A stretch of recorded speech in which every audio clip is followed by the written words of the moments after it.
भक्त बंधु और बहनों, आज की वीडियो में हम जानेंगे घर की पूजा समाप्त करने के बाद पूजा में जो इस्तेमाल की जाती है दिए बत्ती, जो बत्ती इस तरीके से बच जाती है, चाहे वो लौ वाली बत्ती हो, चाहे उसमें फूल लगी वाली बत्ती हो या बिना फूल की बत्ती हो, या फिर आप कभी कभी जला देते हैं दीपक और पूरी तरीके से नहीं जलता है, उसकी बची बत्ती हो, या फिर जैसे कि अगरबत्ती धूप बत्ती जलाते हैं और कभी कभी हम प्रसाद चढ़ाते हैं और प्रसाद ग्रहण नहीं कर पाते हैं, या फिर बहुत सारे लोग अपने घर के मंदिर के बगल में गंगा जल थोड़ा डाल करके जल रखते हैं, या फिर अपने दरवाजे पे जो जल रखते हैं, उन सारी चीजों का हम क्या करें, क्या करना चाहिए इन सारी चीजों का। हमें जो घर की डेली पूजा होती है, जो पूजा हम करते हैं, उसमें सारी जो सामग्री इस्तेमाल की जाती है और बच जाती है, उन सामग्रियों का हमें क्या करना चाहिए, वो सारी चीजें आज की वीडियो में हम जानेंगे डिटेल में। हम अपने इष्ट देव, अपने भगवान को प्रसन्न करने के लिए उनको भोग, पूजा, आरती, अर्चना, विनती या फिर जो भी चीजें होती हैं, कभी कभी हम अपने ग्रहों को शांत करने के लिए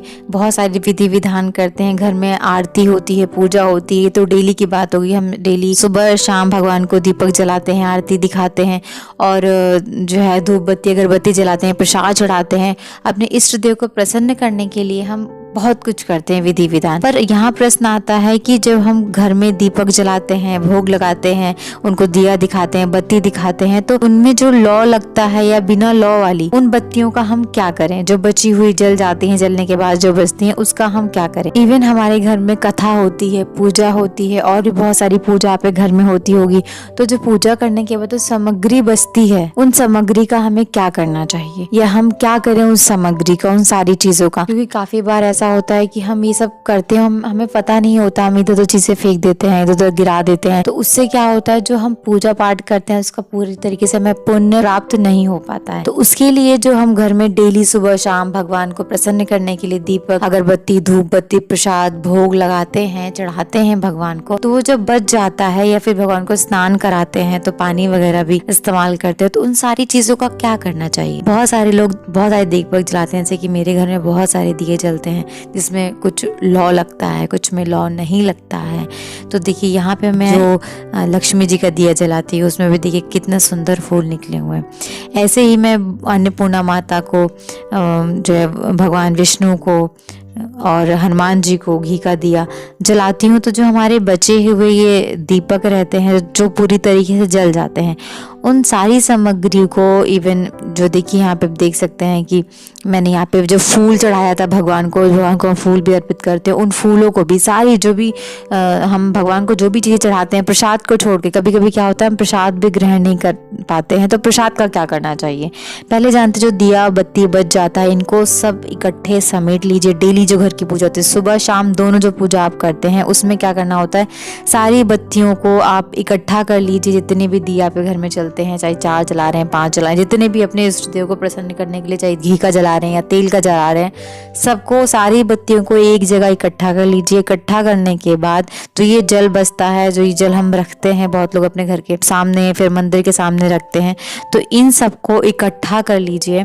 चाहे तो आप फूल और ये जो बचे हुए दीपक रहते हैं, चाहे वो दीपक किसी भगवान का हो या माता का हो, तुलसी जी का हो या लक्ष्मी जी का हो जो हम बाहर जलाते हैं, या फिर बृहस्पति भगवान को जो आप दिया जलाते हैं वो हो, शंकर जी का हो, तुलसी जी का हो, किसी का भी दिया हो, उसकी जो बत्ती बचती है या जो इस तरीके से जली हुई बत्तियां बचती हैं, उसको इकट्ठा कर लेना है आपको। इकट्ठा करने के बाद हो सके तो आप अपने कैरी में डाल दीजिए, जो आपके घर में कैरी हो, जहाँ खुली जगह हो, जहाँ शुद्ध और पवित्र जगह हो, वहाँ पे डालना है।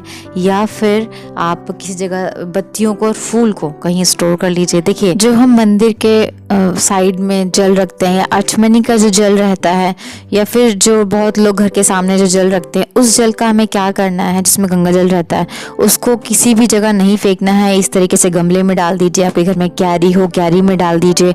सिंक में बर्तन धो जाए बिल्कुल मत फेंकिए, उसमें नहीं फेंकना चाहिए। बहुत लोगों का अलग अलग मत है इसके बारे में कि उसको नहीं फेंकना चाहिए, क्योंकि बहुत लोग का ऐसा मत है कि उससे राक्षस की उत्पत्ति होती है। बहुत सारे लोगों का अलग अलग मत है, तो यहाँ पे वहाँ पे न डाल करके आप इसको किसी शुद्ध और पवित्र जगह आपको बेसिकली इसको डालना है। अब देखते हैं कि जो बत्ती बचती है उसका हमें क्या करना है। डेली घर की पूजा के दौरान, जो दैनिक पूजा होती है उसके दौरान फूल, धूप बत्ती, अगरबत्ती और दिए की जो ये बत्ती बचती है, इसको हमें क्या करना है, इसको सब इकट्ठा करके आप चाहें तो अपने घर में कहीं जगह हो जो क्यारी खाली हो उसमें गड्ढा खोद के डाल सकते हैं, या फिर आप अपने घर में किसी ऐसी जगह पे गड्ढा खोद लीजिए जिसमें आप ये जो पूजा का सामग्री होती है उसको डाल दीजिए। या फिर चाहे तो मेरी तरह यहाँ पे मैंने देख सकते हैं बहुत ज्यादा स्टोर किया हुआ है मेरे हवन का। घर में जो माता की पूजा होती है, नवमी नवरात्रि की पूजा होती है और जो कथा वार्ता होती है, सब मैं इस तरीके से एक बैग में एक थैले में डाल देती हूँ। जो घर की डेली पूजा की जाती है, यहाँ देखिए तुलसी का पेड़ है, उसको भी सूख गया तो उसको भी मैंने इसमें डाल दिया। आप देख सकते हैं बत्ती मैंने यहाँ पे डाल दी है, उसको मैं रख के किसी जगह से हरा दूंगी, या फिर किसी बरगद के पेड़ के नीचे या फिर किसी पेड़ के नीचे जहाँ पे पूजा की सामग्री रखी जाती है वहां पे रख दूंगी। पूजन की जो भी सामग्री रहती है, छोटे छोटे से की दिया बत्ती जो डेली होती ज्यादा नहीं निकलता तो आप उसमें कैरी में डाल दीजिए, या फिर आप इस तरीके से जैसे मैंने पोटली में दिखाया उस पोटली में भर के रख लीजिए, आप नदी में डाल दीजिए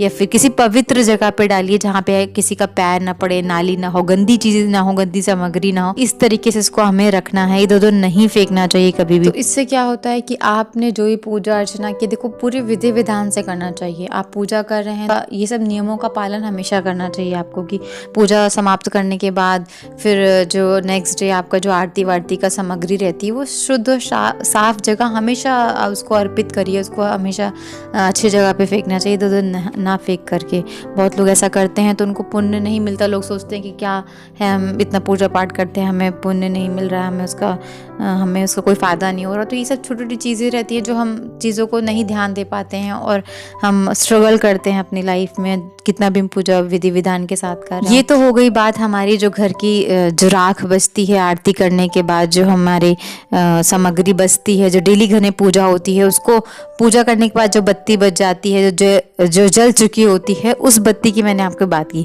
अब बात करते हैं जब हम भगवान को दीपक जलाते हैं, लौ बनती है, काफ़ी बार देखते हैं फूल भी बहुत सारे बनते हैं, तो मतलब भगवान प्रसन्न है। जो मैंने एक वीडियो बनाई है डिटेल में देख लीजिएगा आप लोग। जब हम पूजा करते हैं, पूजा करने के बाद काफ़ी दौरान ऐसा होता है कि हमारी बत्ती किसी कारण में भी ज़्यादा तेल हो जाता है या फिर बत्ती अच्छे से नहीं बनती है, बहुत सारे कारण होते हैं, कभी कभी बत्ती बुझ जाती है। लोग अपशगुन मानते हैं इस चीज़ को, लेकिन नहीं, अगर आपने बत्ती जलाने के कुछ अंतराल पे अगर आपका दिया बुझ गया है तो आप वापस से जला दीजिए, वरना आप बस एक काम करिए कि नेक्स्ट डे अगर आप देखते हैं, दूसरे दिन देखते हैं और देख लेते हैं कि जो पूजा करने का समय वो समाप्त हो चुका है, तो आप उस बत्ती को, अगर सुबह बत्ती आपकी बुझती है तो शाम के दिए में उसको अलग से मंदिर के नीचे दाहिनी साइड रख करके आप उस बत्ती को दोबारा जला लीजिए, कोई और पास इस्तेमाल कर लीजिए भगवान को दिया दिखाने के लिए।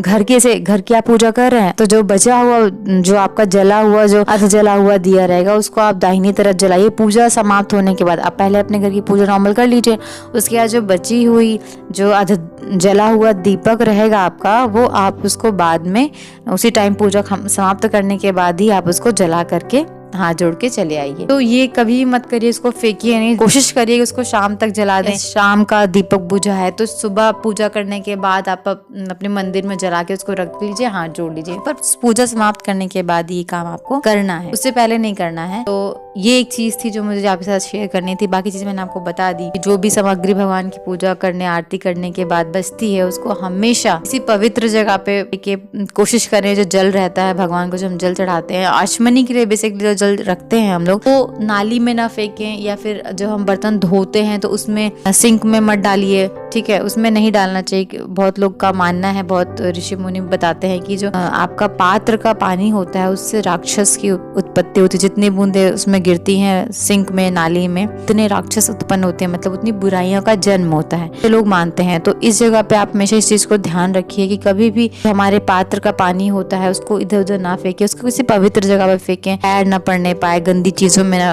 पड़े, ऐसे हमेशा इस चीज का ध्यान रखें। अब बात करते हैं थोड़ा सा प्रसाद के बारे में। प्रसाद जो बचता है उस प्रसाद का क्या करें? देखिए, मैं तो करती हूँ इस तरीके से डब्बा रखती हूँ, उस डब्बे में सारे प्रसाद को, क्योंकि हम डेली प्रसाद जो बहुत सारे भगवान को चढ़ाते हैं, अलग अलग भगवान को हम चढ़ाते हैं प्रसाद, तो हम उस प्रसाद को नहीं खा पाते हैं। बहुत लोग को बहुत सारी दिक्कतें होती, शुगर उगर होता है, तो डेली खाना भी सही नहीं रहता, तो एक एक प्रसाद डाल दिया, बाकी बच जाता है। तो उस प्रसाद का हम क्या करें? उस प्रसाद को इस तरीके से रख लीजिए, चाय में डाल दीजिए, लेकिन चाय को फेंकिए नहीं, ठीक है, चाय पी लीजिए, या फिर आप जो है ना कुछ बना रहे हैं मीठा उठा उसमें डाल दीजिए, या फिर बाद में इस्तेमाल कर लीजिए। या फिर आप पूरा प्रसाद नहीं खत्म कर पा रहे हैं तो आपको सिंपली क्या करना है, प्रसाद को इस तरह इकट्ठा कर लीजिए और गाय को खिला दीजिए। अगर गाय भी आजू बाजू आपके नहीं है तो सिंपली अपने क्यारी में, अपने गमले में गड्ढा खोद के उसके अंदर विसर्जित कर दीजिए। बस इतना सा काम करना है। या फिर कोई मीठा उठा घर में आप बनाते हैं उसके अंदर डाल दीजिए। बस ध्यान रखिए जो भी मीठा में आप इसको डाल रहे हैं प्रसाद को, वो इधर उधर मत फेंकिए, उसको पूरा खत्म करिए। वेस्ट नहीं होना चाहिए वो चीज, चाहे वो चाय हो, चाहे वो हलवा हो या खीर हो,